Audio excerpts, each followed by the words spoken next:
ઓમ શ્રી ગણેશાય નમઃ. જય શ્રી કૃષ્ણ મિત્રો. આજે આપણે ભગવાન વિષ્ણુ અને માતા લક્ષ્મીના પુત્ર એક વીરની કથા સાંભળીશું. મિત્રો, કહેવાય છે કે ભગવાન વિષ્ણુ અને માતા લક્ષ્મીના પુત્રની એક વાર કથા સાંભળે છે જે કોઈ, એક વીરની જે ગાથા સાંભળે છે તે મનુષ્યના બધા જ પાપ ધોવાઈ જાય છે અને ઘરમાં ધનની લક્ષ્મીજીની કૃપા વરસે છે. દરેક મનુષ્યને તેના જીવન કાળમાં એકવાર આ કથા જરૂર સાંભળવી જોઈએ. આનાથી મનુષ્યનું જીવન સફળ થાય છે એવું માનવામાં આવે છે. કહેવાય છે કે ભગવાન વિષ્ણુએ અને માતા લક્ષ્મી એ તેમના અંશ પુત્રનો પરિત્યાગ કરી દીધો હતો. ભગવાને તેમના પુત્રનો ત્યાગ કેમ કર્યો, શા માટે કર્યું અને એમના પુત્રનું પાલન પોષણ કોણે કર્યું, તેમના પુત્રના વિવાહ કોની સાથે થયા, એ બધી જ રહસ્યની વાત મિત્રો આ વાર્તામાં આપણે સાંભળીશું. માટે વિડીયો અંત સુધી સાંભળજો, મારી સાથે જોડાયેલા રહેજો. જો તમે આ વિડીયો સાંભળી જ રહ્યા છો મિત્રો તો આ વિડીયોને અધૂરો ન છોડતા. પૂરી કથા એક વીરની ભગવાન વિષ્ણુ અને માતા લક્ષ્મીના પુત્ર એક વીરની કથા સાંભળવાથી જીવનમાં સુખ, સમૃદ્ધિ, શાંતિ આવે છે. માં લક્ષ્મીની અપાર કૃપા એના પર વરસે છે અને આ કથા સાંભળનાર પરમ ભાગ્યશાળી કહેવાય છે. તો મિત્રો સાંભળીએ આપણે કથા. આ કથા સાંભળનાર વ્યક્તિને ધન્ય માનવામાં આવે છે. આ કથા સાંભળવાથી મનુષ્ય સ્વર્ગની પ્રાપ્તિ કરે છે અને તેના ઘરમાં ભગવાન વિષ્ણુ અને માતા લક્ષ્મીના આશીર્વાદ હંમેશા રહે છે. ચાલો સાંભળીએ ભગવાન વિષ્ણુ અને માતા લક્ષ્મીના પુત્ર એક વીરની કથા. ઓમ નમો ભગવતે વાસુદેવાય. જય મા લક્ષ્મી. એક વાર ભગવાન વિષ્ણુ સુંદર ઘોડાનું રૂપ ધારણ કરી વૈકુંઠથી ચાલી નીકળ્યા. જ્યાં માતા લક્ષ્મી એક ઘોડીનું સ્વરૂપ ધારણ કરીને તપસ્યા કરી રહ્યા હતા. ભગવાન વિષ્ણુ ત્યાં પહોંચ્યા. મા લક્ષ્મી ત્યાં પહેલેથી જ બિરાજમાન હતા ઘોડી સ્વરૂપમાં. તો મા લક્ષ્મીની દ્રષ્ટિ ભગવાન વિષ્ણુ પર પડી તો એ તરત જ ઓળખી ગયા કે આ મારા પતિદેવ સાક્ષાત ભગવાન વિષ્ણુ છે. મારા પર કૃપા કરવા ઘોડાનું રૂપ ધારણ કરીને અહીં પધાર્યા છે. મા લક્ષ્મીની આંખોમાં ખુશીના આંસુ આવી ગયા. યમુના અને તમસા નદીના સંગમને લોકો પવિત્ર માને છે. એ જ સ્થાન પર ભગવાન વિષ્ણુ અને માતા લક્ષ્મીજીનું મિલન થયું. ત્યારે ઘોડી સ્વરૂપમાં અશ્વ સ્વરૂપમાં લક્ષ્મીજી ગર્ભવતી થયા અને ત્યાં તેમણે એક અનુપમ સર્વગુણ સંપન્ન સુંદર પુત્રને જન્મ આપ્યો. પછી ભગવાન વિષ્ણુએ મા લક્ષ્મીને હસીને કહ્યું કે દેવી લક્ષ્મી, હવે તમે આ અશ્વનું રૂપ ત્યાગી દો અને દિવ્ય રૂપ ધારણ કરી લો. આપણે બંને આપણું દિવ્ય શરીર ધારણ કરીને પાછા વૈકુંઠમાં જઈશું. હે લક્ષ્મીજી, તમારા દ્વારા જન્મ આપેલ આ પુત્ર અહીં જ રહેશે. ત્યારબાદ માં લક્ષ્મી અને શ્રી હરિએ તેમનું દિવ્ય રૂપ ધારણ કર્યું અને એક વિમાન પર બિરાજમાન થયા. ત્યારે દેવતાઓએ તેમના પર પુષ્પ વર્ષા કરી અને યશગાન કર્યા. ભગવાન તેમના પરમ ધામ પધારવા ઈચ્છતા હતા. ભગવતી લક્ષ્મીએ શ્રી હરિને કહ્યું, હે નાથ, આ બાળકને પણ સાથે લઈ લઈએ. હું આનો ત્યાગ નહીં કરી શકું. પ્રભુ, તમારા સમાન ક્રાંતિયુક્ત આ પુત્ર મને પ્રાણથી પણ વધારે પ્રિય છે. હે મધુસૂદન, આપણે આપણા પુત્રને પણ સાથે વૈકુંઠમાં લઈ જઈએ. ત્યારે શ્રી હરિ બોલ્યા, હે પ્રિય, આ અવસર પર ખેદ પ્રગટ કરવો તમારા માટે અવાંછિત છે. લક્ષ્મીજી કહે છે, આ નિર્જન વનમાં મારા આ પુત્રને કોણ સંભાળશે પ્રભુ? તો લક્ષ્મી નારાયણ ભગવાન વિષ્ણુએ કહ્યું કે આ બાળક આનંદપૂર્વક અહીં રહી શકે છે, કેમ કે આના ભરણ પોષણની વ્યવસ્થા પહેલેથી જ થઈ ચૂકી છે. લક્ષ્મી દેવી, આની વ્યવસ્થા પહેલેથી થઈ ચૂકી છે. હે લક્ષ્મી, આ પુત્રને ત્યાગવા પાછળનું જે પ્રધાન કારણ છે એ હું તમને હવે કહું છું. ધ્યાનપૂર્વક સાંભળો. ભૂમંડળ પર યયાતિના વંશમાં તુર્વસુ નામના એક રાજા છે. એના પિતાએ એમનું લોક પ્રસિદ્ધ નામ હરિવર્મા રાખ્યું છે અને આ સમયે હરિવર્મા પુત્રની ઈચ્છા માટે પવિત્ર તીર્થમાં તપસ્યા કરી રહ્યા છે. એમને તપ કરતા પૂરા 100 વર્ષ વીતી ગયા છે. હે દેવી, એ રાજા હરિવર્મા માટે મેં આ પુત્ર ઉત્પન્ન કર્યો છે. હે લક્ષ્મીજી, રાજાની પાસે જઈ આપણે તેને આ સ્થાન પર મોકલીશું. હે પ્રિય, પુત્રની અભિલાષા રાખવા વાળા એ નરેશને આપણું બાળક આપણે સોંપી દઈશું. એ સ્નેહપૂર્વક આને તેના ઘરે લઈ જશે અને એ જ આનું પાલન પોષણ કરશે. આવી રીતે ભગવાન વિષ્ણુએ લક્ષ્મીજીને આશ્વાસન આપીને તથા બાળકની રક્ષાનો પ્રબંધ કરીને ભગવાન વિષ્ણુ ઉત્તમ વિમાનમાં બેસીને શ્રી લક્ષ્મીજી સાથે વૈકુંઠ પધારે છે. ત્યાર પછી ત્યાં ચંપક નામના એક વિદ્યાધર ત્યાં આવી પહોંચ્યા. તેની સાથે મદરાસા નામની સુંદર એની પત્ની પણ સાથે હતી. જે વનમાં ભગવાન વિષ્ણુએ એમનો પુત્ર મૂક્યો છે, એ વનમાં આ ચંપક નામનો એક વ્યક્તિ આવે છે. ફરતા ફરતા ઉત્તમ રથમાં બેસીને તે ત્યાં આવી ગયા. તેમણે જોયું કે ત્યાં એક અનુપમ બાળક પૃથ્વી પર પડેલું છે અને ત્યાં બીજું કોઈ પણ સહારો નથી લાગતો, એનો કોઈ દેખાતું નથી. દેવ સમાન એની ક્રાંતિ છે અને ભગવાનનો પુત્ર આનંદથી રમી રહ્યો હતો. એટલે ચંપકે રથમાં ઉતર્યો, રથ ઉભો રાખ્યો અને રથમાંથી ઉતરીને એ બાળકને ઉઠાવી લીધો અને ગળે લગાડ્યો. એ સમયે તેની ખુશીનો પાર ન હતો, માનો કે કોઈ નિર્ધનને ધન મળી ગયું હોય. કામદેવની તુલના સમાન એ બાળક જન્મથી જ અત્યંત મનમોહક હતો. ચંપકે બાળકને ઉઠાવી તેની પત્ની મદલાસાને સોંપી દીધો. મદનાલસાને સોંપી દીધો. હવે મદનાલસાએ જ્યારે એ બાળકને જોયો તો એ પણ બહુ ખુશ થઈ ગઈ. તેના આનંદનો કોઈ પાર ન રહ્યો, આનંદની સીમા ન રહી. વારંવાર તે બાળકના મુખ પર વાલ કરે છે, ચુંબન કરે છે અને હૃદયથી લગાડે છે. ત્યારે એ બોલી કે આ બાળક કોનું હશે? આપણે આ બાળકને આપણી સાથે લઈ જઈએ. ત્યાર પછી એ બંને પતિ પત્ની તે બાળકને લઈને રથમાં બેસી ગયા. ત્યારે મદનલાલસાએ તેના પતિને પૂછ્યું કે ભારે મનથી કહ્યું, હે સ્વામી, આ બાળક કોણ હશે? આ બાળકને વનમાં કોણે આવી રીતે છોડી દીધું હશે? લાગે છે કે ભગવાન શંકરે, માનો કે ન માનો, ભગવાન શંકરે મને આ પુત્ર પ્રદાન કર્યો છે. ત્યારે એના પતિ ચંપકે કહ્યું, હે પ્રિય, ઇન્દ્ર સર્વજ્ઞ પુરુષ છે. હું હમણાં જઈને એને પૂછું છું કે આ બાળક દેવતા છે, ગંધર્વ છે કે કોણ છે? એની પાસેથી આજ્ઞા મેળવીને જ આ વનમાંથી મળેલા આ બાળકને મારો પુત્ર બનાવીશ. મારા વિચારથી એમને પૂછ્યા વિના કોઈ પણ કાર્ય કરવું ઉચિત નથી. આમ કહીને ચંપક એની પત્નીને લઈને એ બાળક સાથે તરત અમરાવતી ગયા. હર્ષના કારણે, ખુશીના કારણે એમની આંખો ખીલી ઉઠી હતી. ત્યાં પહોંચીને ચંપકે ઇન્દ્રના ચરણમાં માથું ઝુકાવ્યું અને એ બાળકને સામે નજર કરીને હાથ જોડીને બેસી ગયા. ત્યારે ચંપકે પૂછ્યું, હે દેવેશ્વર, યમુના અને તમસા નદીના સંગમને પાવન તીર્થ મનાય છે. ત્યાં આ કામદેવ સમાન ક્રાંતિવાળું આ બાળક મને મળ્યું છે. હે સચીપતે, આ બાળક કોનો પુત્ર છે? આ બાળકને કોણે ત્યાં છોડ્યું હશે? કોણ છોડીને મૂકીને ચાલ્યું ગયું હશે? જો તમારી આજ્ઞા હોય ને તો હું આ બાળકને મારો પુત્ર બનાવી શકું છું. આ સુંદર બાળકને મારી પત્ની ખૂબ જ સ્નેહ કરે છે.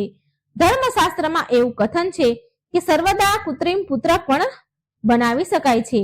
એટલે ઇન્દ્રદેવ બોલ્યા કે હે મહાભાગ, આ બાળક અશ્વધારી ભગવાન વિષ્ણુ અને માતા લક્ષ્મીનો પુત્ર છે. આ પરમ તપસ્વી બાળકનું નામ હૈહય છે. યયાતિના વંશ રાજા તુર્વસુને આ પુત્ર પ્રદાન કરવા ઈચ્છે છે. ભગવાન તુર્વસુ બહુ ધાર્મિક નરેશ છે. શ્રી હરિએ તેને પુત્ર પ્રાપ્તિ માટેની આજ્ઞા આપશે. એને શ્રી હરિ એ સ્થાન પર જવાની આજ્ઞા આપવાના છે. ભગવાનની આજ્ઞા મેળવીને રાજા તુર્વસુના પહોંચતા પહેલા જ તું આ મનોહર બાળકને લઈને પહોંચી જાઓ અને પાછો આ બાળક એ જ સ્થાન પર મૂકી દો. વાર ન કરો, કારણ કે બાળક નહીં મળે તો રાજા તુર્વસુ અત્યંત દુઃખી થઈ જશે. ભૂમંડળ પર આ બાળક એક વીર નામથી પ્રસિદ્ધ થશે. દેવરાજ ઇન્દ્રની વાત સાંભળી ચંપક એ જ ક્ષણે બાળકને લઈને ત્યાં ચાલતા થયા જ્યાંથી એને બાળક ઉઠાવ્યો હતો. ત્યાં જઈને મૂકી દીધો. ત્યાર પછી એ તેમના ઘરે પાછા આવી ગયા. એ જ સમયે જગત ગુરુ ભગવાન નારાયણ લક્ષ્મીજી સાથે વિમાન પર બેસીને તપ કરતા રાજા પાસે આવ્યા. રાજા હરિવર્માએ જોયું કે ભગવાન વિષ્ણુ વિમાનમાંથી નીચે ઉતરી રહ્યા છે તો રાજાને તો ખુશીનો કોઈ પાર ન રહ્યો અને ભગવાનના ચરણોમાં દંડવત પ્રણામ કર્યા. પૃથ્વી પર પડેલા પોતાના ભક્તને ભગવાને આશ્વાસન આપ્યું અને કહ્યું, વત્સ ઉઠો.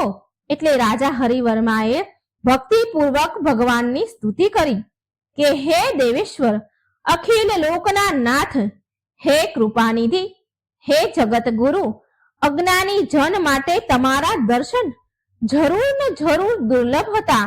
કેમ કે યોગી લોકો પણ તમારા દર્શન પામવા અસમર્થ છે. જેને આ સંસારમાંથી મોહ માયા છોડી દીધી છે તથા જે વિષયોથી વિરક્ત છે તેને જ તમારા દર્શન થાય છે. હે ભગવાન અનંત દેવ પ્રભુ, હું તો માત્ર આશા રાખીને બેઠો હતો કે હું તમારા દર્શન પામવાનો અધિકારી પણ ન હતો. આ પ્રકારે રાજા હરિવર્માએ ભગવાનની સ્તુતિ કરી. સ્તુતિ કરવાથી ભગવાન શ્રી હરિએ અમૃતમય વાણીથી કહ્યું, હે રાજન, હું તારી તપસ્યાથી સંતુષ્ટ છું, પ્રસન્ન છું અને હું તને વરદાન આપું છું કે તેનો સ્વીકાર કરો. આ સમયે ભગવાન હરિવર્મા સામે બિરાજમાન હતા. રાજાએ તેમના શ્રી ચરણોમાં નમન કર્યા. માથું ઝુકાવીને કહ્યું, હે મોરારી, મેં પુત્ર માટે તપ કર્યું છે. તમે તમારા જેવો પુત્ર મને પ્રદાન કરો. કૃપા કરો પ્રભુ. રાજા હરિવર્માની પ્રાર્થના સાંભળીને ભગવાન વિષ્ણુએ કહ્યું કે હે યયાતિ નંદન, તું યમુના અને તમસા નદીના પાવન સંગમના તીર્થ પર અત્યારે જ જા. તને જેવો જોઈએ છે ને એવો જ પુત્ર મેં ત્યાં તમારી માટે મૂક્યો છે. મારા વીર્યથી ઉત્પન્ન એ પુત્રમાં અસીમ શક્તિ છે. દેવી લક્ષ્મી એની જનની છે.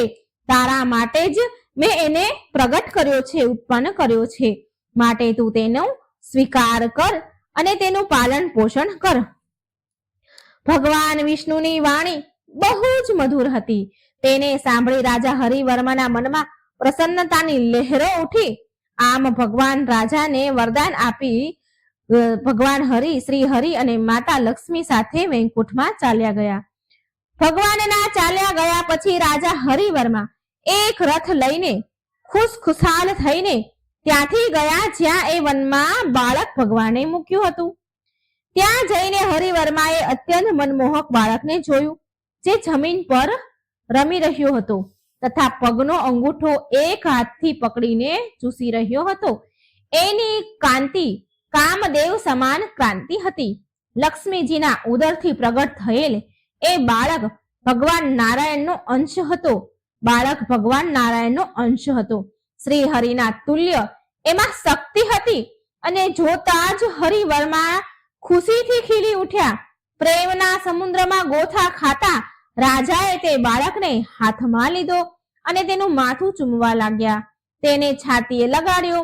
ખૂબ આનંદિત થયા, ખૂબ હર્ષ પામ્યા. એની આંખોમાંથી પ્રેમની આંસુની ધારા વહી રહી હતી. રાજાએ એ બાળકને કહ્યું કે હે બાળક, માતા લક્ષ્મી અને ભગવાન વિષ્ણુની કૃપાથી પ્રસાદ રૂપી તું મને પ્રાપ્ત થયો છે. નરક ભોગના દુઃખથી ડરીને મેં તારા જેવા પુત્ર પામવાને કઠોર તપસ્યા કરી હતી. તપસ્યાના 100 વર્ષ પૂરા થવા પર લક્ષ્મીકાંત ભગવાન નારાયણે સાંસારિક સુખ ભોગવવા માટે તને પુત્ર બનાવીને મને આપ્યો છે, મને સોંપ્યો છે. લક્ષ્મીજી તારી જનની છે. એમણે તને જન્મ આપીને મારી માટે છોડી દીધો છે અને હવે ભગવાન વિષ્ણુ અને મા લક્ષ્મી વૈકુંઠમાં પધાર્યા છે. એ માતાને ધન્ય છે જેને તારા જેવા હસમુખ બાળકને મારા ખોળામાં આપી દીધો છે. પુત્ર, તું સંસાર સાગર પાર કરવા માટે મારા માટે એક નાવ સમાન બનીને આવ્યો છે. નાવ સમાન છો તું. ભગવાન નારાયણ તારા નિર્માતા છે. આ પ્રકારે રાજા હરિવર્માએ એ પુત્ર લઈને એ નગર જવા નીકળી ગયા. હજી તો રાજા નગરીની નજીક પહોંચ્યા જ હતા કે એવા સમાચાર મેળવીને એમના મંત્રી મંડળ અને પ્રજા એમના સ્વાગત માટે ઊભી રહી ગઈ હતી. પુરોહિતો, બ્રાહ્મણો, પ્રજાઓ સાથે ભેટની સામગ્રી, સૂત, યશ ગાનારા તથા ગાય પણ સાથે લઈને તેમના આગમન માટે, તેમના સ્વાગત માટે પહોંચી ગયા હતા નગરવાસીઓ. નગરમાં પહોંચીને રાજા હરિવર્માએ વાતચીત કરી બધા સાથે, બધા ઉપર નજર નાખી આશ્વાસન આપ્યું. નગરના લોકોએ રાજા અને રાજાના પુત્રનું સન્માન કર્યું. ત્યારે રાજા હરિવર્માએ પુત્રને લઈને પ્રવેશ કર્યો નગરમાં. ત્યારે માર્ગમાં તેમના પર ફૂલોની વર્ષા થવા લાગી. પછી રાજા મહેલમાં આવ્યા. આનંદપૂર્વક પુત્રને હાથમાં લઈને તેની રાણીને સોંપી દીધો. એ સમયે પુત્રની કાંતિ કામદેવ સમાન તુલના કરી રહી હતી. રાજા હરિવર્માની પત્ની પણ ઘણી ધાર્મિક હતી, દયાળુ હતી. તેણે એ પુત્રને ખોળામાં લઈને રાજાને પૂછ્યું, હે મહારાજ, આ તેજસ્વી, આટલો સુંદર પુત્ર તમને ક્યાંથી મળ્યો? તમે મને જલ્દી બતાવવાની કૃપા કરો. તમને આ પુત્ર કોણે પ્રદાન કર્યો? આ બાળકને જોઈને મારું મન મારા વશમાં નથી રહ્યું. તો રાજાએ પ્રસન્ન થઈને રાણીને કહ્યું, હે પ્રિયે, ભગવાન શ્રી લક્ષ્મી નારાયણે મને આ પુત્ર પ્રદાન કર્યો છે. હે ભાગ્યવાન, આ મહાન શક્તિશાળી પુત્રની જનની સાક્ષાત ભગવતી લક્ષ્મીજી છે. ભગવાન વિષ્ણુના અંશથી આ બાળકનું પ્રાગટ્ય થયું છે. રાણીએ બાળકને જોઈને મગ્ન થઈ ગઈ. રાણીએ બાળકને લઈને ખૂબ જ આનંદ કર્યો. આનંદ પામી રાણી અને મોટો પુત્ર ઉત્સવ મનાવ્યો. ખૂબ મોટો ઉત્સવ મનાવવામાં આવ્યો. નગરમાં પ્રજાઓને પ્રચુર દાન આપ્યા. ગાજા વાજા સાથે મંગળ ગીત ગવાયા. રાજાએ એનું નામ એકવીર રાખ્યું. મહારાજ હરિવર્મા ઇન્દ્રની સમાન પરાક્રમી હતા. વિષ્ણુ ભગવાન સમાન ગુણવાળા પુત્રને પામીને રાજાને અપાર સુખ હતું. ખૂબ સુખી થયા. હવે પિતૃઋણથી પણ એ મુક્ત થઈ ગયા હતા. આવી રીતે દેવાધિદેવ ભગવાન નારાયણની કૃપાથી સર્વગુણ સંપન્ન પુત્ર મેળવીને ઇન્દ્ર તુલ્ય પરાક્રમી મહારાજ તેના ભવનમાં એની પત્ની સાથે આનંદથી રહેવા લાગ્યા અને સુખ શાંતિથી રહેવા લાગ્યા અને સુખ ભોગવવા લાગ્યા. પછી મહારાજ હરિવર્માએ બાળકના જાત કર્મ સંસ્કાર વગેરે સંસ્કાર એને સંપન્ન કરાવ્યા. લાલન પાલનની પૂરી વ્યવસ્થા કરી. બાળક બહુ જલ્દી દિવસે ને દિવસે મોટો થવા લાગ્યો. આ પ્રકારે પુત્ર જને હેતુ સાંસારિક સુખ મેળવીને મહાત્મા નરેશ એના મનમાં એ અનુભવ કર્યો. એમણે રાજા હરિવર્માને એવો અનુભવ થયો કે હવે મારા ત્રણેય ઋણ ચૂકવાઈ ગયા છે. છઠ્ઠા મહિનામાં બાળકનું વિધિપૂર્વક અન્નપ્રાશન વિધિ કરી. બીજા વર્ષમાં મુંડન સંસ્કાર કર્યા. પ્રત્યેક સંસ્કાર વિધિમાં બ્રાહ્મણોની પૂજા કરવામાં આવી. પુષ્કળ દાન, ગાયો પણ દાનમાં અપાવવામાં આવી. વિવિધ દાનથી યાચકોને સંતુષ્ટ કરવામાં આવ્યા. 11મા વર્ષે રાજાએ યજ્ઞોપવિત સંસ્કાર કર્યા અને ધનુર્વેદ ભણાવવાની વ્યવસ્થા કરી. જ્યારે રાજા હરિવર્માએ જોયું કે રાજકુમારે ધનુર્વિદ્યા શીખી લીધી છે અને રાજા ધર્મના બધા પ્રકારથી સારી રીતે અવગત થયા છે, ત્યારે તેના મનમાં વિચાર આવ્યો કે હવે રાજ્ય અભિષેક કરી દેવો જોઈએ. એક વીર્યનો પુષારક યોગમાં બહુ આદર સાથે અભિષેકની જરૂરી જે સામગ્રી હતી એ બધી એકઠી કરી. સંપૂર્ણ શાસ્ત્રોના જ્ઞાન વેદ જ્ઞાની બ્રાહ્મણ શાસ્ત્રીઓ બોલાવવામાં આવ્યા. રાજાએ રાજકુમારનો વિધિપૂર્વક રાજ્ય અભિષેક પૂરો કરાવ્યો. આ શુભ અવસર પર રાજાએ બધા તીર્થો અને સમુદ્રના જળથી રાજાનો હૈ એક વીરનો અભિષેક કર્યો. બ્રાહ્મણને ધન, દાન દક્ષિણા આપ્યા.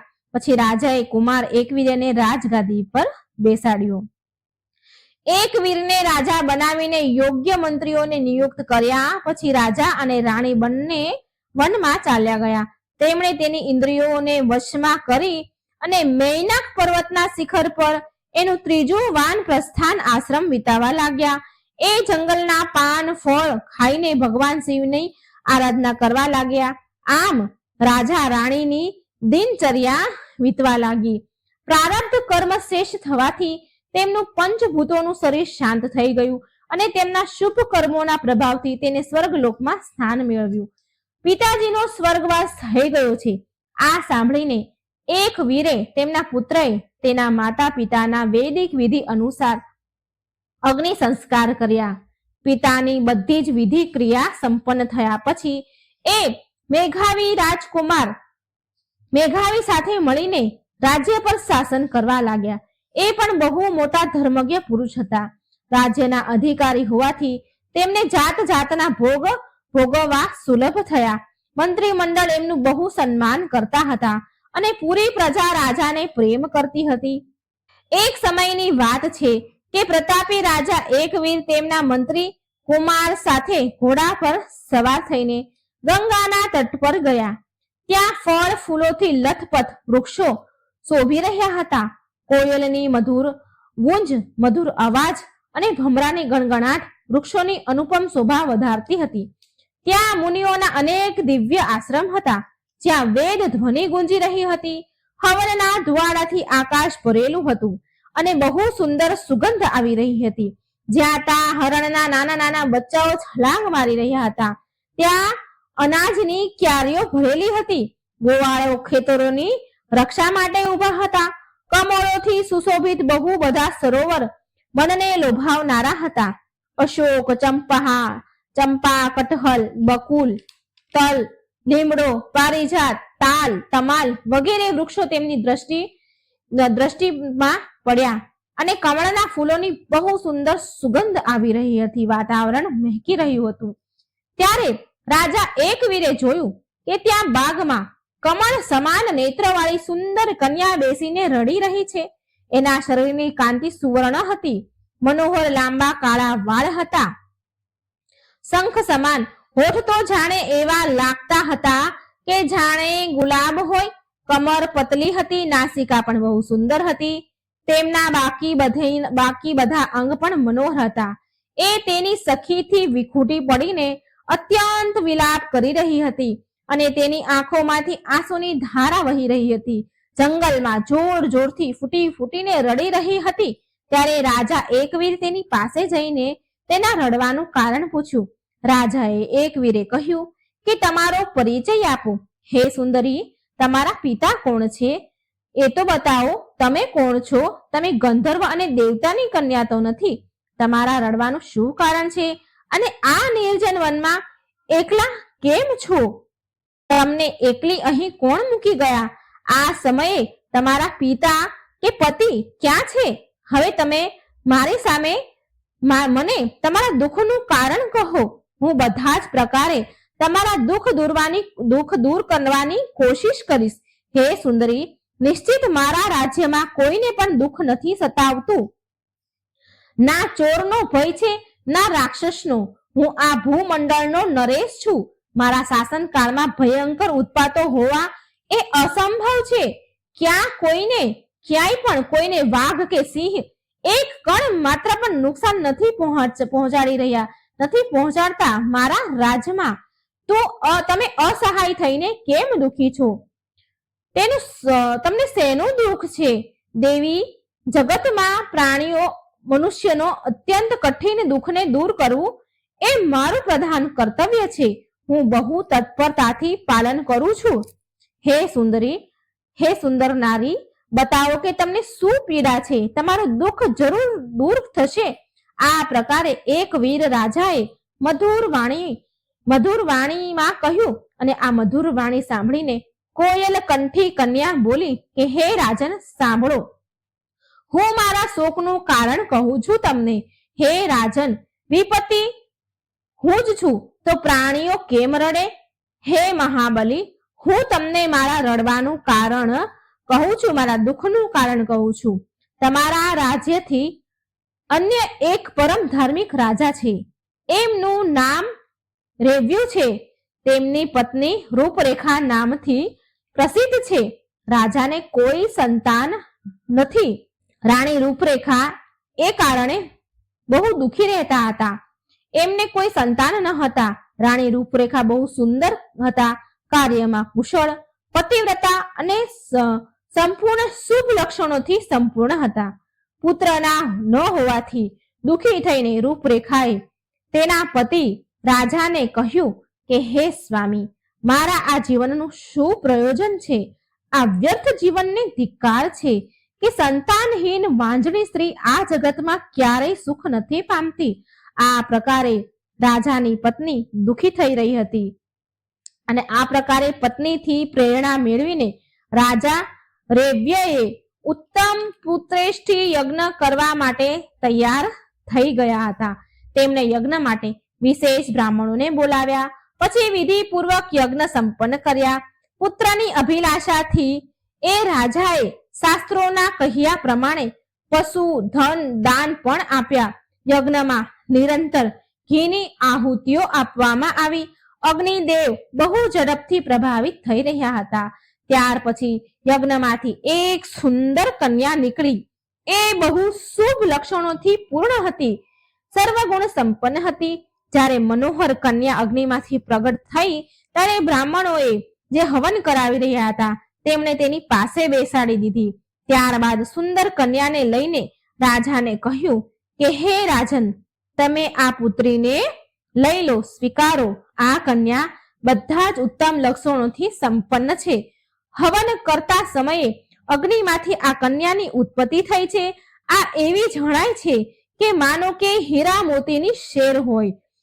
જગતમાં આ કન્યા એકાવલી નામથી પ્રસિદ્ધ થશે.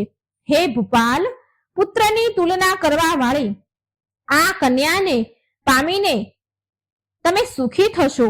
રાજન, ભગવાન વિષ્ણુએ તમને આ કન્યા પ્રદાન કરી છે.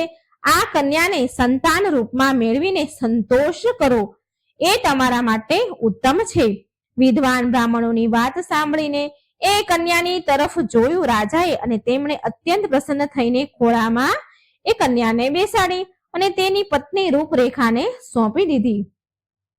મનને મંત્ર મુગ્ધ કરનારી એ કન્યાની આંખો કમળ સમાન સુંદર હતી. એને મેળવીને રાણી રૂપરેખાને બહુ જ આનંદ થયો. એવા ખુશ થયા માનો કે જાણે તેને પુત્ર રત્ન મળ્યો હોય. જાત કર્મ વગેરે શુભ માંગલિક સંસ્કાર વિધિ પૂરી કરાવવામાં આવી. યજ્ઞના અંતમાં રાજાએ બ્રાહ્મણોને ખૂબ જ દાન દક્ષિણા આપ્યા. બ્રાહ્મણો ત્યાંથી વિદાય થયા. રાજા રેવ્યએ ખુશીની એની તો કોઈ સીમા ન હતી. પુત્ર સમાન તેનું પાલન પોષણ કરવા લાગ્યા. રાણી રૂપરેખા પણ આનંદનો અનુભવ કરવા લાગી. એ સમયે રાણીના આનંદનો પાર ન હતો. રાજાના મહેલમાં એવી રીતે ઉત્સવ ઉજવવામાં આવ્યો હતો કે જાણે પુત્રનો જન્મ થયો હોય. આમ માનીને માતા પિતા અત્યંત સ્નેહની દ્રષ્ટિથી જોવા લાગ્યા એ કન્યાને અને પ્રેમ કરીને પાલન પોષણ કરવા લાગ્યા. હે રાજન મહાબલી, હું એ જ રાજા રેવ્યના મંત્રીની કન્યા છું. મારું નામ યશોવતી છે. હું અને એકાવલી બંને સમાન ઉંમરની છીએ. મહારાજ રેવ્યુએ મને રાજકુમારી એકાવલી સાથે ખેદ કુલ રમત ગમત માટે નિયુક્ત કરી છે. એકાવલી રાજકુમારી સદાય મારી સાથે રહે છે. અમે રાત દિવસ પ્રેમપૂર્વક આમ તેમ ફર્યા કરીએ છીએ. ફર્યા કરતી હતી. એકાવલીને જ્યાં સુગંધિત કમળ દેખાય તો એ ત્યાં જગ્યાએ ચાલી જતી હતી. અન્ય કોઈ જગ્યાએ તેને સુખ મળતું ન હતું. એક સમયની વાત છે. ગંગાના તટ પર બહુ દૂર કમળ ખીલેલા હતા. રાજકુમારી સખીઓ સહિત મારી સાથે ફરતા ફરતા ત્યાં ચાલી આવી. મેં મહારાજ રેવ્યુને કહ્યું, રાજન, તમારી લાડલી કન્યા એકાવલી કમળોને જોઈને બહુ દૂર નિર્જન વનમાં ચાલી જાય છે. એટલે તેના પિતા રાજા રેવ્યએ તેની કન્યા એકાવલીને દૂર જવા માટે ના કહી દીધી. સાથે તેમણે ઘરે બહુ બધા જળાશય તૈયાર કરાવ્યા અને તેમાં કમળ લગાવ્યા. કમળ ખીલી ગયા. કમળની ચારે બાજુ ભમરા ગુંજી રહ્યા હતા. આટલા કમળો હોવા છતાં પણ રાજકુમારી બહાર ચાલી જતી હતી. એ સમયે રાજા રેબ્યએ આજ્ઞાથી બહુ બધા રક્ષક સૈનિકો લઈને તેની સાથે જતા હતા. બહુ બધા સૈનિકો નિયુક્ત કર્યા હતા તેની સાથે જવા માટે. તો હું અને બીજી સખીઓ પણ એની સાથે રહેતી હતી. આ પ્રકારે હે રાજન, આ પ્રકારે એ સુંદર રાજકુમારી મનોરંજન માટે ગંગાના તટ પર નિરંતર આવતી જતી રહેતી હતી. તો એક સમયની વાત છે. સુંદર એકાવલી રાજકુમારી પ્રાતઃકાળ તેની સખીઓ સાથે મહેલથી નીકળી પડી. તેની ઉપર ચવર ઢોળાઈ રહ્યા હતા. રક્ષકોની બહુ જ પૂરી વ્યવસ્થા કરવામાં આવી હતી. હે રાજન, એ સુંદર રાજકુમારી સાથે ચાલવા વાળા રક્ષક પૂરી રીતે સાવધાન હતા. હું પણ એની સાથે જ હતી. સુંદર કમળ જોઈને મનોરંજન માટે રાજકુમારી અહીં આવી હતી. બહુ બધી સખીઓ હતી.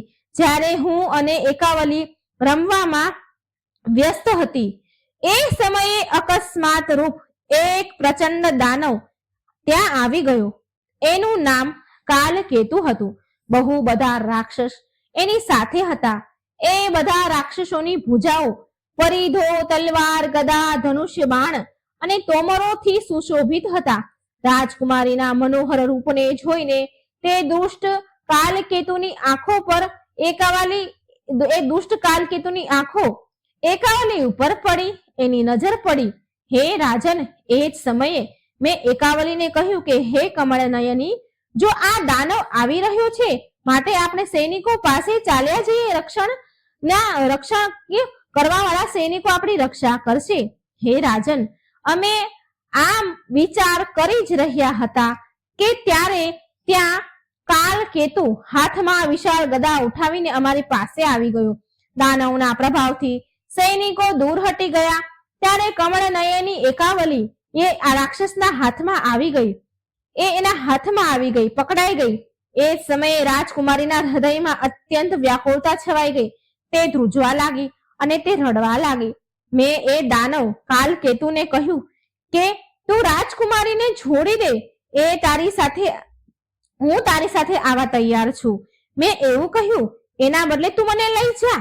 પરંતુ એણે મારી એક વાત ન સાંભળી અને એ એકાવલીને લઈને એ દૈત્ય ચાલ્યો જાય છે. રક્ષકોએ કહ્યું, ઉભા રહો, ઉભા રહો.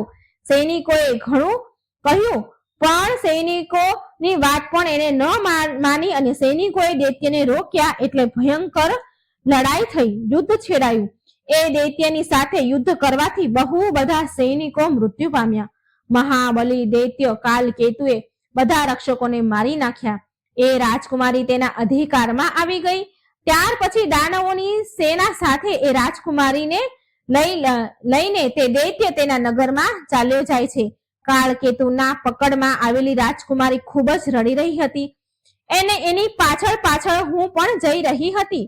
એ જ્યાં જ્યાં જાય ત્યાં હું જતી હતી.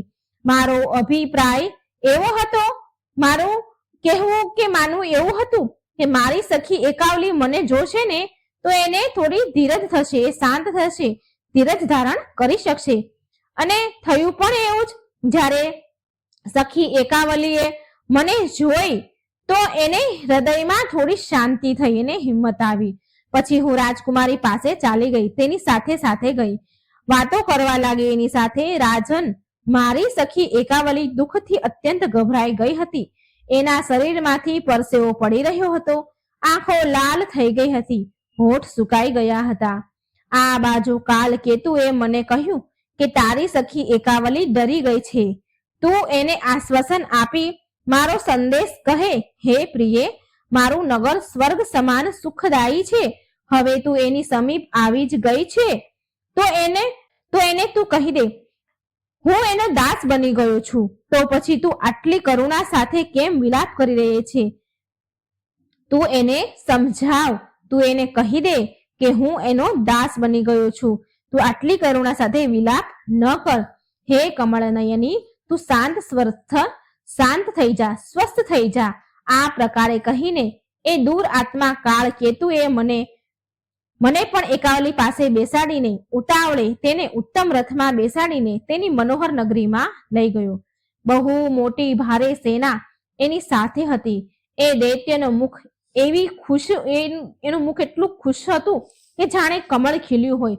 એ એટલો આનંદ પામી રહ્યો હતો એકાવલીને લઈને. ત્યાં પહોંચીને એ દાનવે મને અને એકાવલીને એક ભવ્ય ભવનમાં રોકી દીધા, ત્યાં ઉતાર્યા. એ ભવનની રક્ષા માટે બહુ બધા રાક્ષકો નિયુક્ત કર્યા હતા. બહુ બધા રાક્ષસો હતા. એ પહેરેદાર કરી રહ્યા હતા. રાજન, હવે તમે બીજા દિવસની વાત સાંભળો. કાલ કેતુએ મને કહ્યું કે તારી સખી એકાવલી મારાથી ડરી ગઈ છે. આ બાળકી નિરંતર રડતી રહે છે, ચિંતામાં ડૂબેલી રહે છે. તું આને સમજાવ કે હે સુંદરી, સુંદર મુખવાળી સુંદરી, તું મારી પત્ની બનીને મન માનીતું સુખ ભોગવ. એ ચંદ્રવદની, હવે આ રાજ્ય પર તારો અધિકાર રહેશે. હું સદા માટે તારો સેવક બનીને રહીશ. એ દાનવ વારંવાર આ વાક્ય બોલી રહ્યો હતો. એ સાંભળીને મેં ખરો જવાબ આપી દીધો. મેં એ દાનવને કહ્યું કે હે રાજન, આવી અપ્રિય વાત મારી સાથે ન કર. આવી અપ્રિય વાત મારા મુખેથી નહીં નીકળે. તું સ્વયં તેને કહી દે. પછી એના કથન અનુસાર મારી પ્યારી સહેલી એકાવલી વિનયપૂર્વક એને કહ્યું કે હે દૈત્ય, દૈત્યએ મારી સખીને કહે છે કે હે દૈત્ય, હે કમળ નયની, તે મારા ઉપર જાદુ કર્યો છે. હું તારાથી મોહિત થઈ ગયો છું. હે કાંતે, તારી સુંદરતાથી હું મોહિત થઈ ગયો છું. મારું હૃદય હવે તારા આધીન છે. હવે હું તારા વશમાં છું, એમાં કોઈ સંશય નથી. હે કલ્યાણી, તું મને પતિ બનાવી લે, મને સફળ કરી દે. તે કાલકેતુ એકાવલી સાથે આવી વાત કરી રહ્યો છે. એકાવલીએ કહ્યું કે રાજકુમાર હૈ બહુ ભાગ્યશાળી પુરુષ છે. એની સાથે મારા વિવાહ કરવા માટે મારા પિતાએ નક્કી કરી લીધું છે. હું મનમાં તેને વરી ચૂકી છું. એટલે એક કન્યા માટે સનાતન ધર્મનું પાલન કરવું અનિવાર્ય છે. હવે હું એનો પરિત્યાગ કરીને કોઈ બીજાને મારો પતિ ન બનાવી શકું. અમારો આ શાસ્ત્રીય સિદ્ધાંત છે. એ વાત તમે પણ સારી રીતે જાણો છો કે પિતા તેની કન્યાને જેની સાથે વિવાહ કરવાનું નક્કી કરે છે, તે કન્યાને એને પતિ બનાવવો જ પડે છે. તે કન્યા તેને જ પતિ બનાવે છે જે એના પિતા નક્કી કરે છે. કન્યા સદા માટે પરતંત્ર છે. તેની જાતે એ કઈ પણ નિર્ણય નથી લઈ શકતી. હે રાજન, એકાવલીના આમ કહેવા છતાં પણ દૂર આત્મા કાલ કેતુએ તેના નિશ્ચયથી ડગ્યો નહીં. એ રાજકુમારી પર મોહિત થઈ ચૂક્યો હતો. એ ભવનમાં અનેક પહેરેદારો છે. મારી પ્રાણ પ્રિય સખી એકાવલી અત્યંત કષ્ટમાં છે. તેની જ વિરહમાં હું દુખી છું અને હું રડી રહી છું. ત્યારે એક વીર બોલ્યા, હે કન્યા, મને મહાન આશ્ચર્ય થઈ રહ્યું છે કે એ દુરાચારી કાલકેતુના નગરમાંથી તું અહીં કેવી રીતે આવી? હું આનું રહસ્ય સાંભળવા માંગુ છું. એક વીર રાજકુમાર કહે છે કે રાજકુમારીનું કથન એવું છે કે એના પિતા હૈ સાથે કન્યાદાન કરવાનું એમણે નક્કી કર્યું છે. આ પણ મને સંદેહ જેવું લાગે છે. અને મારું જ નામ રાજા હૈ છે. આ નામનો બીજો કોઈ નરેશ નથી. તારી સુંદર આંખો વાળી સખી મારા માટે જ કહી રહી હતી. હે દેવી, તું મારા આ સંદેહને દૂર કર. ત્યારબાદ હું એ અધન રાક્ષસને મારીને એકાવલીને મારી પત્ની બનાવી લઈશ. હે સુંદરી, જો તું કાળકેતુનું સ્થાન ક્યાં છે એ મને જણાવી દે, તો મને બતાવી દે કે એકાવલીના પિતા રાજા રેવ્યુએ આ સમાચાર તે આપ્યા છે કે નહીં. રાજકુમારીના પિતાને આ વાતની ખબર છે કે નહીં? રાજકુમારી બહુ કષ્ટ પીડા સહન કરી રહી છે. જેની આવી પ્યારી લાડલી દીકરીનું અપહરણ થઈ જાય અને તેને જાણ ન હોય તો આ વાતથી તો એ કેટલા દુઃખની વાત છે, કેટલા આશ્ચર્યની વાત છે કે એના પિતાને સ્વયં ખબર નથી, અથવા રાજા રેવ્યને આ જાણ છે તો રાજકુમારીને છોડાવવા માટે પ્રયત્ન કેમ નથી કરી રહ્યા? મને ઘણો સંદેહ થાય છે, આશ્ચર્ય થાય છે. આ વાત મને કઈ સમજાતી નથી. એક દીકરી એના પિતા માટે કેટલી અમૂલ્ય હોય છે. એ કન્યા કારાગારમાં દુઃખ ભોગવી રહી છે. આ જાણીને રાજા કેમ તે ચૂપ બેઠા છે, એના પિતા કેમ ચૂપ બેઠા છે? એ શક્તિહીન તો નથી થઈ ગયા ને? હે કલ્યાણી, તું મને જલ્દી આ વાત કહે, મને બતાવ, આ બધું શું છે? આનું કારણ શું છે? હવે મારા હૃદયમાં એ અભિલાષા જાગી રહી છે કે એ સુંદરીને અત્યંત સંકટમાંથી છોડાવીને ક્યારે હું સુખી જોઉં. આ વાતની એના પિતાને જાણ છે કે નહીં? એ ક્યાં છે, કેવી છે, બધું મને બતાવ. એ સાંભળવા માંગુ છું તારી જોડેથી. કાળકેતુની અત્યંત દુર્ગમ નગરીમાં જવાનો શું ઉપાય છે? યશોવતી બોલી, હે રાજન, હું બાળપણથી જ ભગવતી જગદંબાની ભક્ત છું. ભગવતી જગદંબાના બીજ મંત્રનું ધ્યાનપૂર્વક જપ કરવાનું હું જાણું છું. એક સિદ્ધ બ્રાહ્મણની કૃપાથી મને આ મંત્ર પ્રાપ્ત થયો હતો. હે રાજન, હું જ્યારે કાલકેતુના કારાગારમાં હતી ત્યારે મેં આ બીજ મંત્રનો જાપ શરૂ કરી દીધો હતો. આમ તો હું પ્રચંડ પરાક્રમી ચંડિકા દેવીની આરાધના હું નિરંતર કરતી રહું છું. ઉપાસના સ્તુતિ કરવાથી ભગવતી બંધનમાંથી મુક્ત કરી દે છે. આ નિશ્ચિત છે. ભક્તો પર કૃપા કરવા વાળી દેવી શક્તિ બધું જ આપવામાં પૂર્ણ સમર્થ છે. માં ભગવતી તેમના સામર્થ્યથી જગતનું સર્જન અને પાલન કરે છે તથા કલ્પના અંતમાં સંસારનો સંહાર પણ તેમના પર નિર્ભર છે. હું આમ મનમાં વિચારીને જે વિશ્વની અધિષ્ઠાત્રી છે, જેના કલ્યાણમય સૌમ્ય વિગ્રહ છે, જે લાલ રંગના વસ્ત્ર ધારણ કરે છે, આંખોમાં લાલીમાં ઝળકે છે, એ ભગવતી જગદંબાનું ધ્યાન કરવા લાગી. મનમાં ને મનમાં ભગવતીના રૂપનું સ્મરણ કરીને હું બીજ મંત્રનો જપ કરવા લાગી. સમાધિ લગાવીને દેવીની ઉપાસનામાં હું 1 મહિના સુધી બેઠી રહી. પછી મારી ભક્તિથી પ્રસન્ન થઈને ભગવતી ચંડિકાએ મને સ્વપ્નમાં દર્શન દીધા અને કહ્યું, તેમણે મને અમૃતમય વાણીમાં કહ્યું, કેમ સૂતી છો? ઉઠ અને અત્યારે જ ગંગાના પાવન તટ પર ચાલી જા. પ્રધાન નરેશ હૈ તને ત્યાં મળશે. એ બહુ બળવાન છે. બાહુબલી નરેશનું નામ એક વીર છે. સંપૂર્ણ શત્રુને કુચડવાની શક્તિ એની અંદર છે.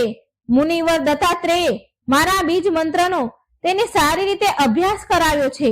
માટે અપાર ભક્તિ સાથે રાજા એકવીર મારી ઉપાસનામાં નિરંતર રહે છે. એના મનથી ક્યારેય હું અલગ નથી રહેતી. એ સદા મારી પૂજામાં સંલગ્ન રહે છે.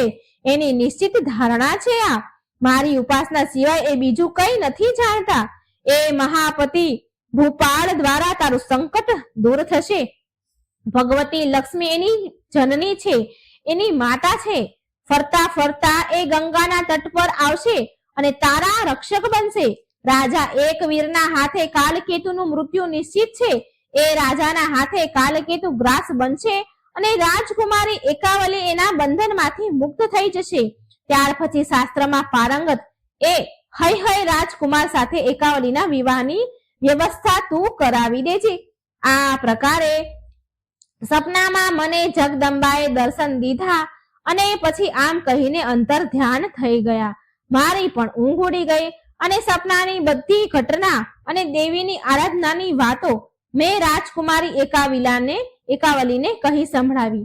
આ સાંભળી કમળનયની સુંદરી એકાવલીનું મુખ મંડળ પ્રસન્નતાથી ખીલી ઉઠ્યું. તેણે મને કહ્યું કે હે પ્રિય, તું જલ્દી ત્યાં પહોંચીને મારું કાર્ય સિદ્ધ કરવા મારી મદદ કર. ભગવતીની વાણી અમોધ છે. તેની કૃપાથી આપણે બંને જરૂરથી બંધનથી મુક્ત થઈ જશું. હે રાજન, સખી એકાવલીના પ્રેમપૂર્વક આદેશ આપવાથી મેં નિર્ણય કર્યો કે હવે આ સ્થાન પરથી દૈત્ય નગરીમાંથી નીકળવું જ ઉત્તમ છે. હે રાજકુમાર, હું એ જ ક્ષણે ચાલી નીકળી. મને કોઈએ રોકી ટોકી પણ નહીં. પરમ આરાધ્ય ભગવતીની કૃપાથી રસ્તાની જાણકારી અને ઝડપથી ચાલવાની શક્તિ મારામાં આવી ગઈ. આ બધું જ મારા દુઃખનું કારણ છે, જે મેં તમને બતાવ્યું. હે વીર, જેવો મેં મારો પરિચય આપ્યો છે, હવે એમ તમે તમારું પરિચય પણ આપો. તમે કોણ છો અને તમારા પિતાનું નામ શું છે? ત્યારે રાજા એકવીરે કહ્યું, હા, હું ભગવતી લક્ષ્મીનો પુત્ર એકવીર છું. હું જ હૈ છું. મારું નામ જ એકવીર છે. લક્ષ્મીજી મારી માતા છે. તમે સર્વપ્રથમ તમારી સખી એકાવલીની સંપૂર્ણ જગતને ત્રસ્ત કરવા વાળું રૂપનું વર્ણન કર્યું છે. તેનાથી મારું મન પણ વ્યાકુળ થઈ ગયું છે. તમે જે કહ્યું કે કાળકેતુ દૈત્ય સામે એકાવલીએ કહ્યું કે એકાવલીએ એવું કહ્યું કે હું હઈ હઈને વરણ કરી ચૂકી છું, તેના સિવાય બીજા કોઈને હું સ્વીકાર નહીં કરું. આ વાત નિશ્ચિત છે હે યશોવતી રાજકુમારી. ના આ કથનથી હું વધારે તેનો દાસ બની ગયો છું. હે શાંતિ, મને બતાવો કે હવે મારે શું કરવું જોઈએ. હે સુલોચની દુરાત્મા કાળકેતુના નગરથી, હે હું બિલકુલ અજાણ છું, હું એને નથી જાણતો, એના નગરથી હું અજાણ છું. હે વિશાલક્ષી, હું તારી પાસેથી ઉપાય જાણવા માંગુ છું, મને ત્યાં પહોંચાડવામાં મદદ કરો. તમારી સખી એકાવલી જ્યાં રહે છે ત્યાં હું જલ્દી જઈ શકું એવી વ્યવસ્થા કરો. રાજકુમારી એકાવલી તમારી પ્રિય સખી છે, એ રાક્ષસના આધીન થઈને અત્યંત દુઃખ ભોગવી રહી છે. મારા પ્રયાસથી રાજકુમારીના બધા સંકટ ટળી જશે અને એ પછી એના નગરમાં આવી જશે. પછી રાજકુમારી એકાવલીને તેના પિતા પાસે હું પહોંચાડી દઈશ. રાજા રેવ્યુને તેની પુત્રીના વિધિ વિધાનથી વિવાહ મારી સાથે કરાવી દેશે. હે પ્રેમ વદે, તમારા સંયોગથી મારી મનગમતી વાતો પૂરી થઈ શકે છે, માટે તમે જલ્દીથી જલ્દી કાળકેતુની નગરી બતાવીને મારું પરાક્રમ જોઈ લો. હે વરવરણીની, પારકી સ્ત્રીને અપનાવવા વાળા એ પાપી રાક્ષસને જે પણ પ્રકારે મારવામાં સફળ થઈ શકું એવું યત્ન કરો, એવો ઉપાય કરો. સૌથી પહેલા તો તમે કાળકેતુના દુર્ગમ નગરનો માર્ગ મને બતાવો. રાજકુમાર એક વીરની વાત સાંભળીને યશોવતી ખુશીથી ઝૂમી ઉઠી. એટલે કે એને સારું લાગ્યું, એટલે કે એ બોલી કે હે રાજન, ભગવતીનો બીજ મંત્ર સિદ્ધ પ્રદાન કરવા વાળો છે, સિદ્ધિ પ્રદાન કરનારો છે. તમે પહેલા તેની દીક્ષા લઈ લો, ત્યાર પછી હું તમને કાળકેતુની નગરી જ્યાં બહુ બધા રાક્ષસો પહેરો ભરે છે તે બતાવીશ. હે મહાભાગ, ત્યાં મારી સાથે જવા માટે તમે તૈયાર થઈ જાઓ અને સાથે વિશાળ સેના પણ તૈયાર કરી લો, કેમ કે ત્યાં યુદ્ધ થવાની નિશ્ચિત સંભાવના છે. કાલકેતુ બહુ મોટો પરાક્રમી દૈત્ય છે, બહુ બધા બળવાન રાક્ષસો તેની સાથે હોય છે, માટે મંત્રનો અભ્યાસ કરીને જ તમે મારી સાથે ચાલી શકશો. બીજ મંત્રનો અભ્યાસ કરીને જ ચાલી શકશો. હું પાપી કાલકેતુની નગરી તમને બતાવવાની પૂરી કોશિશ કરીશ. યશોવતીનું કથન સાંભળીને એક વીર એ જ સમયે મંત્રની દીક્ષા લઈ લે છે. દત્તાત્રેય ભગવાન જ્ઞાનીઓમાં શિરોમણી માનવામાં આવ્યા છે. સંયોગવશ ત્યાં તેમનું શુભ આગમન થયું. તેમણે જ યોગેશ્વરીના મહામંત્રનો ઉપદેશ એક વીરને આપ્યો હતો. ભગવતીના આ મંત્રને ત્રિલોકી તિલક કહેવાય છે. આ મંત્રના પ્રભાવથી રાજા એક વીરને બધું સર્વત્ર જાણવાની યોગ્યતા પ્રાપ્ત થઈ ગઈ. કાળકેતુના અત્યંત દુર્ગમ નગર માટે તરત જ પ્રસ્થાન કરી ગયા. એ નગર રાક્ષસોથી ભરાઈ ગયું હતું, માનો કે સંપૂર્ણ પાતાળ રક્ષા કરી રહ્યું હોય. યશોવતી અને એક વીર એક વિશાળ સેના સાથે પહોંચી ગયા ત્યાં કાલકેતુના નગરમાં. કાલકેતુના દૂતો ભયથી ગભરાઈ ગયા. બહુ જોર જોરથી બૂમો પાડતા કાલકેતુ પાસે પહોંચ્યા. એ સમયે કાલકેતુ દૈત્ય એકાવલી પાસે બેસીને પ્રાર્થના કરી રહ્યો હતો. દૂતોએ ત્યાં જઈને કહ્યું, હે રાજન, આ કામિની સાથે આવનારી એની સખી યશોવતી નામક એક સ્ત્રી આવી રહી છે. તેની સાથે એક રાજકુમાર છે. મહારાજ, ખબર નહીં કે એ ઇન્દ્ર પુત્ર જયંત છે કે શંકર પુત્ર કાર્તિકેય છે. એક મોટી ભારે સેના લઈને બળ અને અભિમાનમાં ચૂર થઈને એ અહીં આવી રહ્યો છે. હે રાજન, તમે સાવધાન થઈ જાઓ, યુદ્ધનો અવસર આવી ગયો છે. એ દેવપુત્ર સમાન છે, તેની સાથે યુદ્ધ કરો. આ કમળનયની સાથેનો સ્નેહ છોડી દો. હે રાજન, શત્રુ સેના નજીક આવી ગઈ છે, માત્ર 3 યોજન દૂર રહી છે. તમે જલ્દી સાવધાન થઈ જાઓ. દુંદુભીન વગાડવાની આજ્ઞા આપો. દૂતોની વાત સાંભળી કાલકેતુ ક્રોધથી લાલ થઈ ગયો અને બેભાન થઈ ગયો, મૂર્છિત થઈ ગયો. ત્યાર પછી ભાનમાં આવ્યું. એટલે ત્યાર પછી તેની પાસે રાક્ષસ છત્રધારી સૈનિકો વિદ્યમાન હતા. ત્યાર પછી તેણે સૈનિકોને કહ્યું કે તમે બધા અસ્ત્ર શસ્ત્ર લઈને શત્રુની સામે જાઓ. એ સમયે રાજકુમારી એકાવલી અત્યંત દુઃખી થઈ અને વ્યવસ્થા પૂર્વક તેની પાસે બેઠી હતી. કાલકેતુએ કહ્યું કે હે સુંદરી કમળનયની, આ કોણ આવી રહ્યું છે? તારા પિતા છે કે બીજો કોઈ પુરુષ છે? તને લેવા માટે સેના સહિત આવનારાનો સાચો પરિચય મને આપો. તારા પિતા વિરહ પામીને તારાથી દૂર થઈને દુઃખી થઈને શું લેવા માટે આવી રહ્યા છે? જો મને ખબર હશે કે આ તમારા પિતા છે તો હું તેની સાથે યુદ્ધ નહીં કરું. તેમને સાદર અને આદર સાથે ઘરે બેસાડીશ. રત્ન શસ્ત્ર અને ઘોડા ઉપહાર આપીશ. મારા ઘરે પધારવા પર તેની અતિથિ સત્કાર કરાવીશ. પરંતુ જો કોઈ બીજો રાજા હશે તો હું એમને તીક્ષ્ણ બાણોથી મારી નાખીશ. મારામાં અપાર બળ છે, મને કોઈ જીતી શકતું નથી. મારા આ પ્રભાવને જાણીને કયો મૂર્ખ અહીં આવ્યો છે? ક્યાં મૂર્ખનું અહીં આગમન થયું છે? આ સાંભળીને એકાવલી બોલી, હે મહાભાગ, આટલે ઉતાવળે કોણ આવી રહ્યું છે એ હું નથી જાણતી. હજી સુધી કોઈને પણ ખબર નથી કે હું અહીં તમારા બંધનમાં છું. ના મારા પિતા છે કે ના મારા ભાઈ આવ્યા છે. બીજું જ કોઈ મહાન પુરુષ પરાક્રમી હોય એવું લાગે છે. અને ક્યાં ઉપદેશથી આવી રહ્યા છે હું એ નથી જાણતી. એટલે કાલકેતુ બોલ્યા, આ તમારી સખીનું કોઈ ષડયંત્ર છે. એ જ એ વીર સાથે લઈને આવી રહી છે. કમળનયની, તમારી આ સખી આ કાર્યમાં બહુ કુશળ છે એવું જણાય છે. એ ક્યાં ગઈ હતી અને એ કોને સાથે લઈને આવી રહી છે? હજી કાલકેતુ અને એકાવલી વચ્ચે વાતચીત ચાલી રહી હતી કે દૂતોએ આવીને કહ્યું કે મહારાજ, શત્રુ નજીક આવી ગયા. તમે એક વિશાળ સેના સાથે જલ્દી નગર છોડીને ભાગી જાઓ. આ વાત સાંભળી મહાબલી કાલકેતુ તરત રથ પર સવાર થઈને નગરમાંથી નીકળી પડ્યા. એટલામાં એક વીર ઘોડા પર ચડીને આવી ગયા. હવે તો બંનેમાં ભયંકર યુદ્ધ છેડાઈ ગયું. માનો કે ઇન્દ્ર અને વૃત્તાસુર લડી રહ્યા હોય. યુદ્ધ આરંભ થવા પર જાત જાતના અસ્ત્ર અને શસ્ત્ર ચલાવવામાં આવ્યા. અસ્ત્રોથી બધી દિશાઓ કાંપવા લાગી. એ સમયે બધાના હૃદયમાં મહા આતંક છવાઈ ગયો. એક વીરે કાલકેતુને ગદાથી મારીને તેના પ્રાણ હરી લીધા. એ દાનવ ધરતી પર પડ્યો માનો કે વ્રજના મારે મર્યો હોય એવો. કાળકેતુના મૃત્યુ થતા જ બધા જ રાક્ષસ આમ તેમ ભાગવા લાગ્યા અને તેનો જીવ બચાવવા લાગ્યા. ત્યારે યશોવતી ઝડપથી એકાવલી પાસે ગઈ. તેના મનમાં અસીમ આનંદ ભરેલો હતો. તેની મધુર વાણીમાં એકાવલીને આશ્ચર્ય થાય એવા વચન કીધા. સખી, અહીં પધારો. જુઓ, આ દાનવને મહાભાગ એક વીરે માર્યો છે. આ દાનવ મહાભાગ એકવીરના પ્રયાસથી સદા માટે સૂઈ ગયો છે. આ બહુ બુદ્ધિમાન પુરુષ છે. આ વીર પુરુષ બહુ કઠણ લડાઈ કરે છે.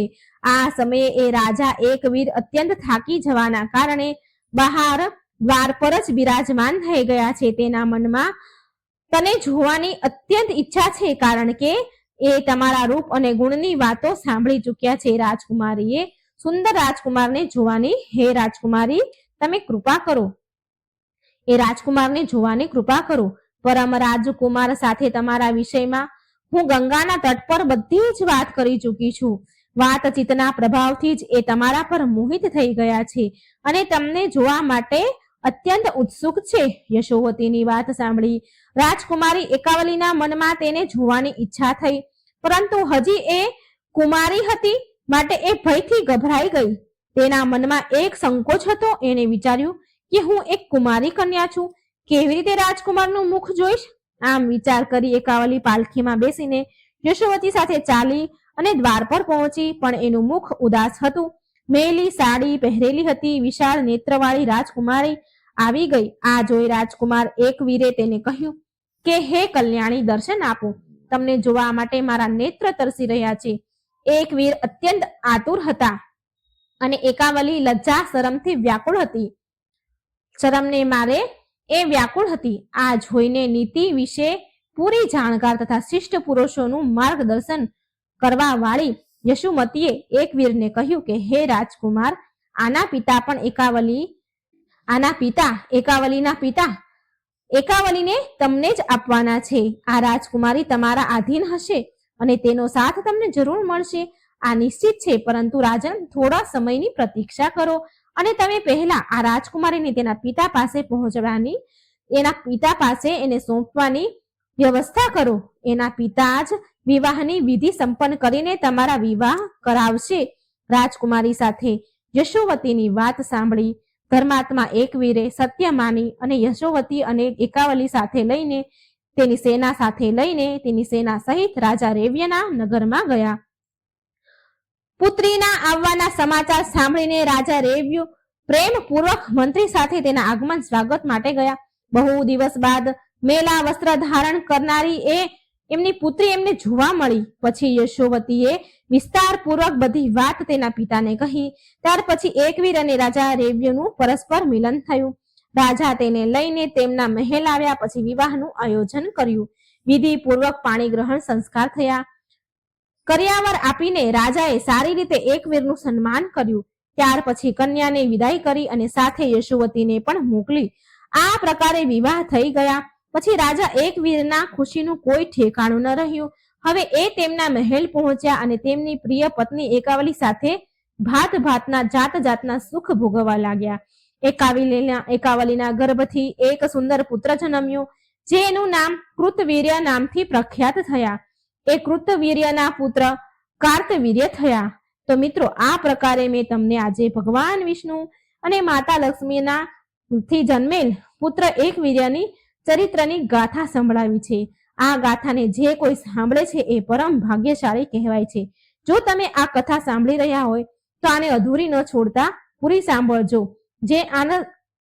પૂરી સાંભળવાથી પુણ્ય ફળ મળે છે, એનો ચમત્કાર તમને જોવા મળશે. તો હે મા લક્ષ્મી, હે ભગવાન વિષ્ણુ, જે કોઈ આ કથા સાંભળે તેના અન્નધનના ભંડાર ભર્યા રાખજો, તેમને સર્વ સુખ પ્રદાન કરજો, સારું આરોગ્ય આપજો. જો આ કથા તમને સારી લાગે તો કમેન્ટમાં જય મા લક્ષ્મી, જય ભગવાન વિષ્ણુનું નામ જરૂર લખજો. જય શ્રી કૃષ્ણ. રાધે રાધે. Thank you.